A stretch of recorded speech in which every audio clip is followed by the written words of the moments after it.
Good morning, students.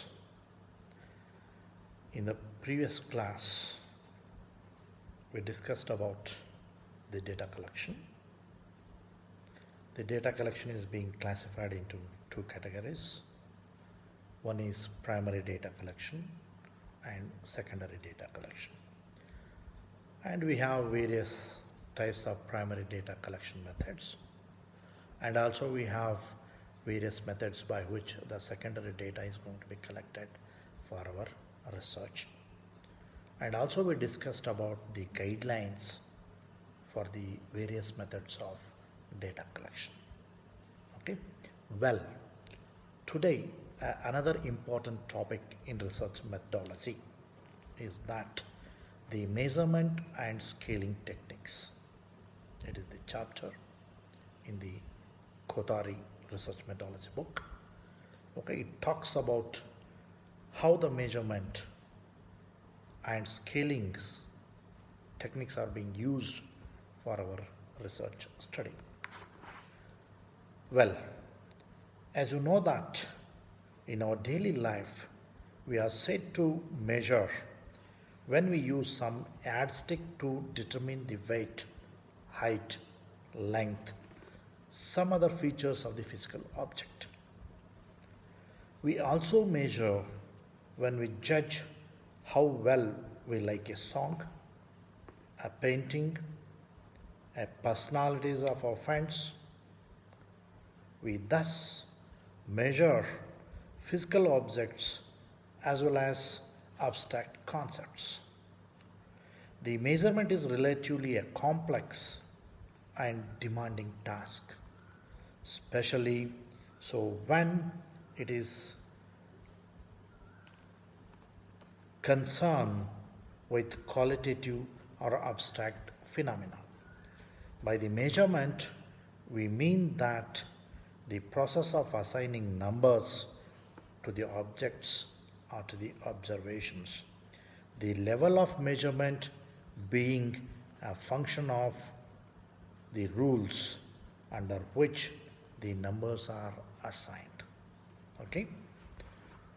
Friends, technically speaking, the measurement is the process of mapping aspects of a domain onto the other aspects of range according to some rule of correspondence.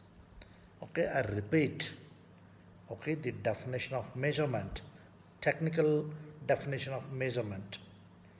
Okay, the measurement is the process of mapping aspects of the domain onto the other aspects of the range according to some rule of correspondence. In measuring, we devise some form of scale in the range, okay, in the range, and then transform or map the properties of the objects from the domain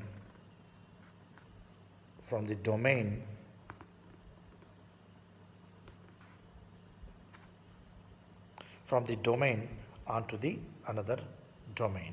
Okay, so this is known as the definition of the technical definition of measurement. Understand? Then measurement scales. So we have various scales or the measurement aids we use to measure the objects or the abstracts of the people, attitudes or the behavior of the people. So the first measurement scale is a nominal scale. The second one is ordinal scale. And third one is interval scale. And the fourth one is ratio scale. Okay, these are the four scales are being used by various researchers in the research. Okay, so then what do you mean by nominal scale? What do you mean by nominal scale? The nominal scale is simply a system of assigning numbers, symbols to events in order to label them. The usual example of this is the assignment of numbers of a basketball players in order to identify them. Such numbers cannot be considered to be associated with the ordered scale, for their order in of the no consequences. The numbers are just a convenient labels for a particular class of events, and such have no quantitative value. The nominal scales provide a convenient way of keeping track of people. Convenient way of keeping track of people, objects, and events. One cannot do much with these numbers involved. Okay? For example, one cannot usually erase the number of the back of the group of the football players and come up with some meaningful value. Neither can one usefully compare the numbers assigned to one group with the number assigned to the another. Okay, so this the nominal scale is just a number which is being assigned to the person. Okay, for assigning to the person does not mean that it is with certain measurement or certain character, nothing doing. Okay, it's just a number, just to identify that particular person, that's all. It doesn't give any meaningful quantitative meaning. Okay, so like this, you might have been observed, in the cricket the number 1 to 11 will be given. Just it is an identification of a certain player in the team. Basketball, football, they will be numbered. Don't think the number 1 means he is the toppest and highly, not like that. Okay, it's just signifies a person, some person. Okay, that is called as the nominal scale. Then, nominal scale is the least powerful level of measurement. It's the least powerful. It doesn't have any strong measurement scale. Okay, it indicates no order or distance or relationship, or has no arithmetic origin. Okay, a nominal scale simply describes the difference between the things by assigning them into categories. The nominal data are thus counted data. The scale weighs any information that we may have about various degrees of attitude, skills, and understanding, etc. Okay, the second scale is ordinal scale. The lowest level of ordered scale that is commonly used is the ordinal scale. The ordinal scale places an events in order. Okay, it places events in order, but there is no attempt to make the interval of the scale equal in terms of some rule. Okay, we cannot have an interval, but there is an order of the scale, but there is no proper interval between the two ranking of the scale. Okay, the rank orders represent ordinal scales and are frequently used in the research relating to the qualitative phenomena. As student's rank in his graduation class involves the use of ordinal scale. Okay, we give a rank to the students. Okay, I'll give this example so that you will understand better what is ordinal scale. Okay, one has to be very careful in making statements about the scores based on the ordinal scales. For instance, the Ram's portion in the class is 10 and the Mohan's portion is 40. Okay, is 40th rank and the Ram is 10th rank. It cannot be said that Ram's portion is 4 times as good as the Mohan. Okay, the statement would make no sense at all.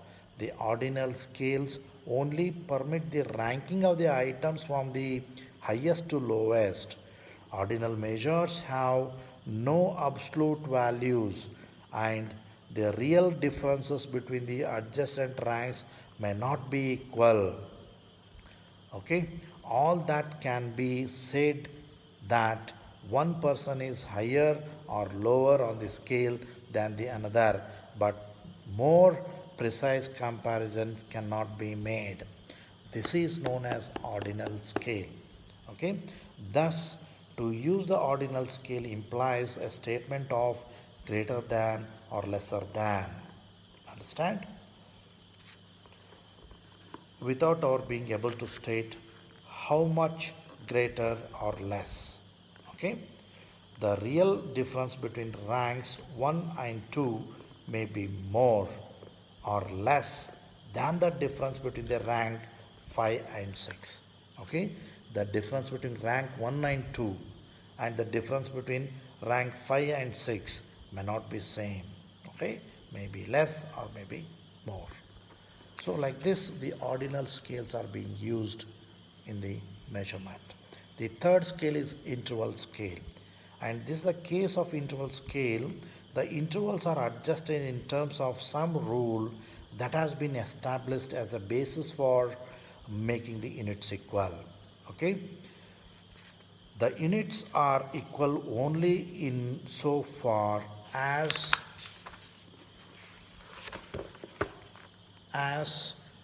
accepts the assumption on which the rule is based.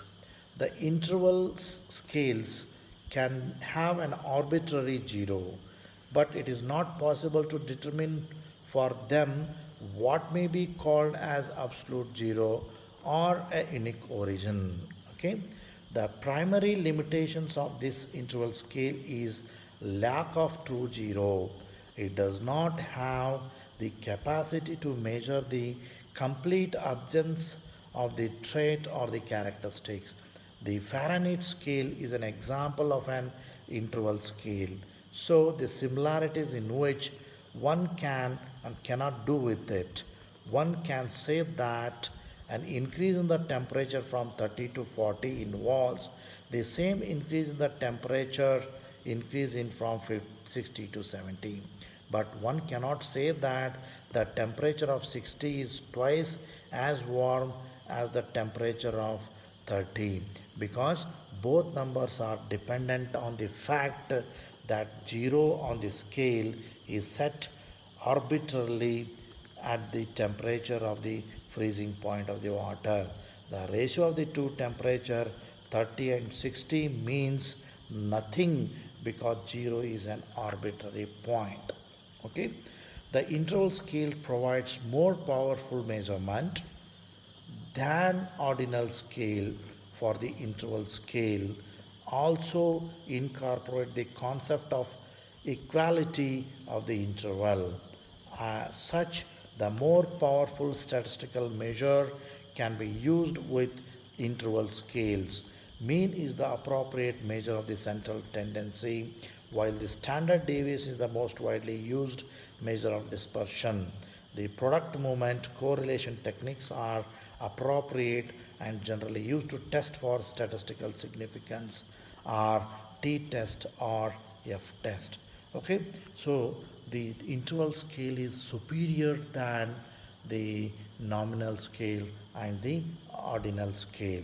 The fourth scale is ratio scale. The ratio scale have been absolute or true zero of the measurement.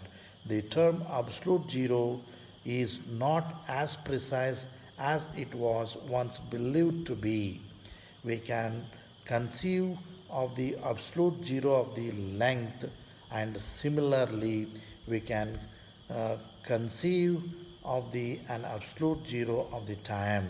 For example, the 0 point on the centimeter scale indicates the complete absence of the length or the height.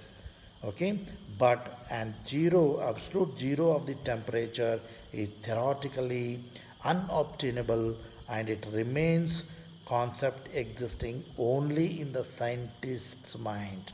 Okay, the number on the minor traffic rule violation and the number on the incorrect letters in the page of the typescript represent the scores on the ratio scales.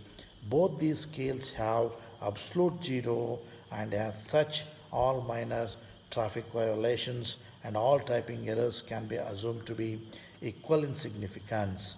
Okay, with the ratio scale involved, uh, one can make the statements like Jyoti's typing performance was twice good as that of Ritu. Okay, the ratio involved does not have significance and facilitates a kind of comparison which is not possible in case of the interval scale. The ratio scale represents the actual amount of variables. The measurement of the physical dimensions, such as weight, height, distance, are the examples. Generally, all statistical techniques are usable with the ratio scales, and all manipulations that one can carry out with the real numbers can also be carried out with ratio scale values. Okay, so these are all the four different types of scales are being used in our research studies. Okay, then the sources of errors in measurement.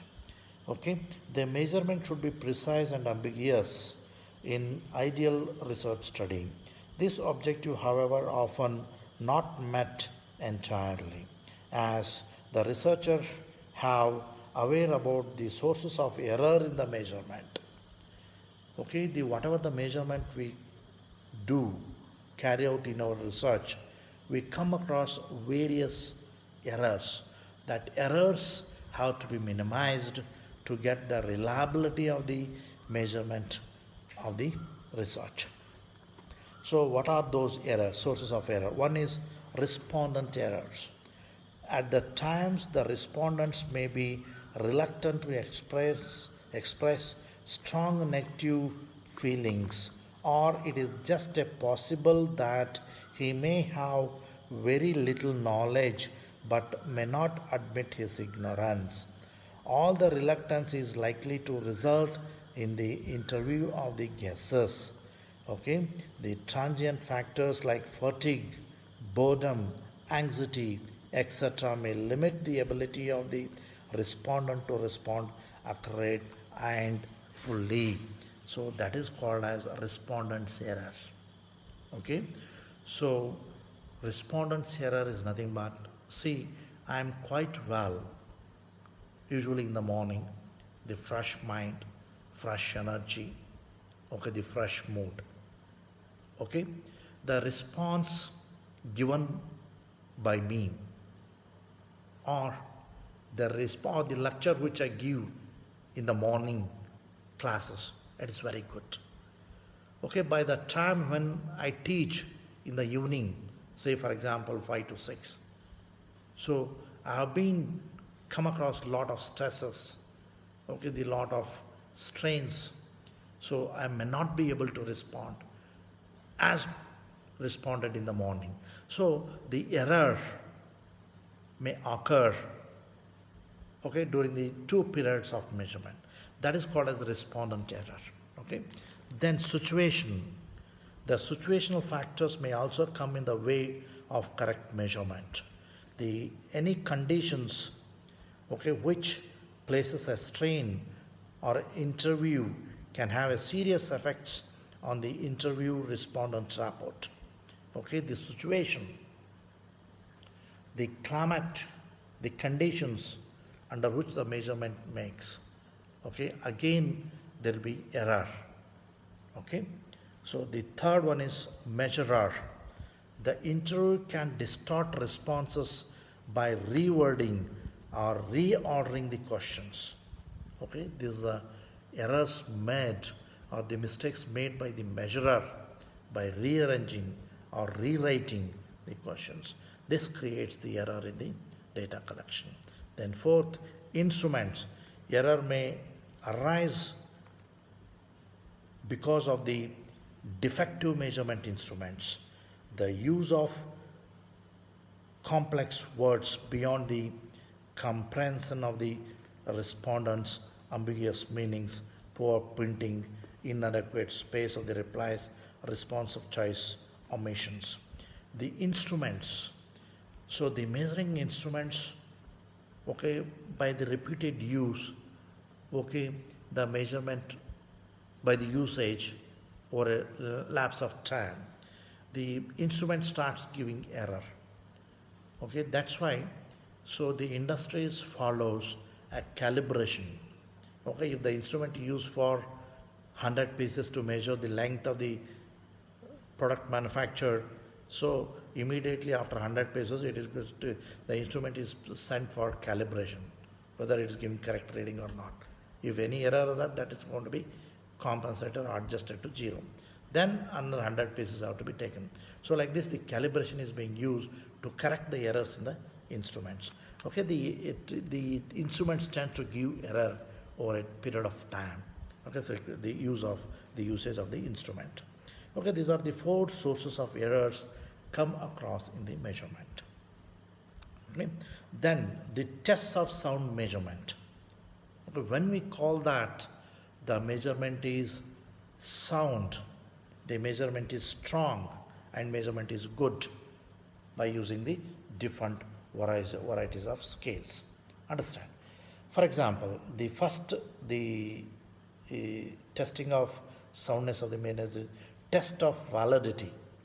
Test of validity. I define the validity is the most critical criterion, the degree to which an instrument measures, okay, instrument measures what is supposed to measure. Okay, the validity, again I repeat the definition, validity is the most critical criterion. It indicates that degree to which the instrument measures what it is supposed to measure. Okay, what is expected from the measure, is it really meeting that measurement by the instrument, is known as validity. Okay, the validity can also be thought of an utility. Okay, in other words, the validity is the extent to which the difference found with measuring instrument reflect the true difference among through the being tested. Okay, the difference should be actually the zero, then the instrument used is valid instrument. Okay, so there are other various types of validity testing. One is known as content validity, criterion related validity, and construct validity.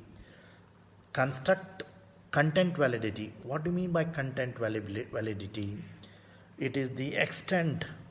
It is the extent. It is the extent to which the measuring instruments provides the adequate coverage of the topic under the study. If the instrument contains a representative sample of universe, okay, the content validity is good. Its determination is primarily the judgment and the intuitive. Okay, it can also be determined by the using the panel of persons who shall judge how well the measuring instrument meets the standard. Okay, that is called as the content validity. Then second one is criterion related validity, relates to our ability to predict some outcome or estimate the existence of the some current condition. Okay, this form of validity reflects the success of measures used for some empirical estimation purposes. Okay, then the concerned criterion must possess the following qualities. One is relevance, and another one is freedom from bias, and the reliability and availability. These four items are related to the criterion related validity process. Okay, then construct validity is the most complex and the abstract. A measure is used to possess construct validity to the degree that it conforms to predicted correlation with the other theoretical proposition. I repeat, the most complex and abstract. Okay, a measure is said to possess construct validity to the degree that it conforms to the predicted correlation with the other theoretical proportion, that is known as construct validity. Okay, the meaning, the construct validity is the degree to which scores or the test can be accounted for the exploratory consensus of the sound theory. Okay, that is known as the construct validity. So this is the first sound measurement called as testing of validity. The second one is testing of reliability. Testing of reliability. The test of reliability is another important test of the sound measurement. The measurement instrument is reliable if it provides the consistent results. Okay, so the instrument which we are using for the measurement, if I conduct the experiment repeatedly, if it gives the same value, then the reliability of the instrument is good. Okay, so the measuring instrument, it gives different values for the repeated iteration, then our instrument is not good. The reliability instrument is not correct. Okay, repeatedly the instrument using, it should give the measurement repeatedly the same measurement, that is called as reliability of the instrument is good. A reliable measuring instrument does contribute to validity, but reliable instrument need not be the valid instrument. For instance, the scale that consistently overweighs objects by 5 kgs is the reliable scale, but it does not give a valid measurement of the weight. Okay, then the test of practicability. Okay, the practicability characteristics of the measuring instrument can be judged in terms of economy, convenience, and interpretability. Okay, so what do you mean by economy consideration? Suggests that some trade-off is needed between the ideal research project and that which the budget can be offered.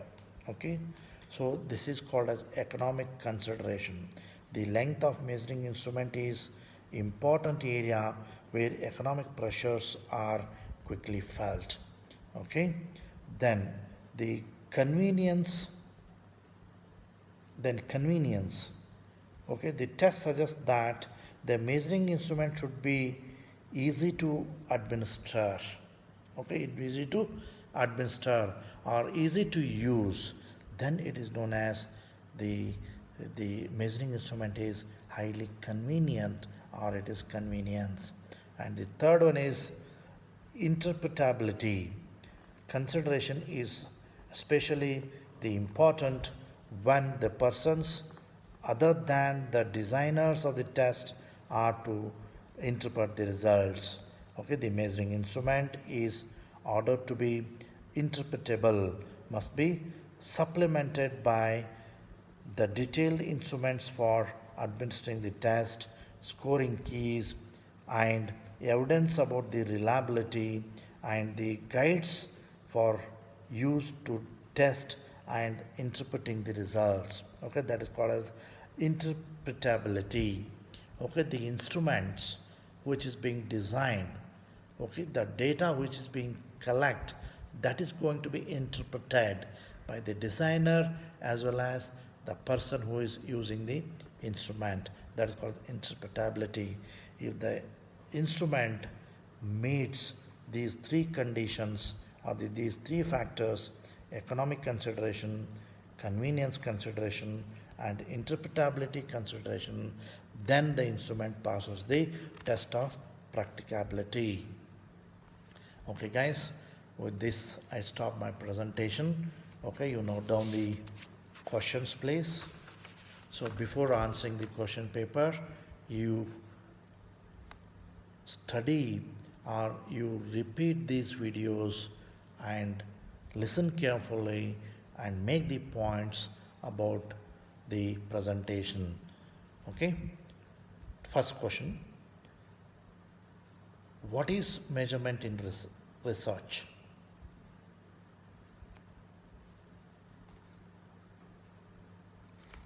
Second question: identify the different measurement scales used by the researcher, used by the various researchers in their research, and discuss the meaning, definition of each scale with examples. Next question: identify the sources of errors in the measurement and discuss in brief.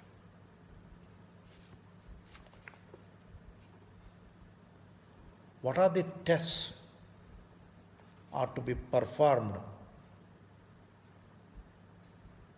to decide the instrument gives sound measurement by the researcher, and explain in detail the each test of sound measurement. Okay, well, guys, okay, you answered these questions. Okay, again, we'll continue this measurement in the next class. Bye, take care, have a good day.